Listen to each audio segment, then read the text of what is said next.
জামায়াত ক্ষমতায় যাওয়ার সুযোগ পেলে গণমাধ্যমে কোনো হস্তক্ষেপ করবে না বলে জানিয়েছেন দলটির আমির ডাক্তার শফিকুর রহমান। তিনি বলেন, হিংসা ও বিভক্তির রাজনীতির কবর চায় জামায়াত।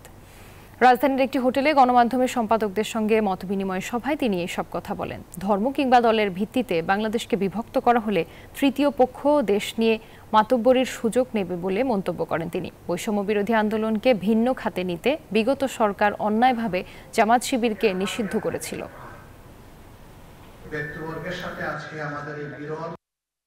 আমি ব্যক্তি এবং আমার দলের লোকেরা ভুলের ঊর্ধ্বে নয়।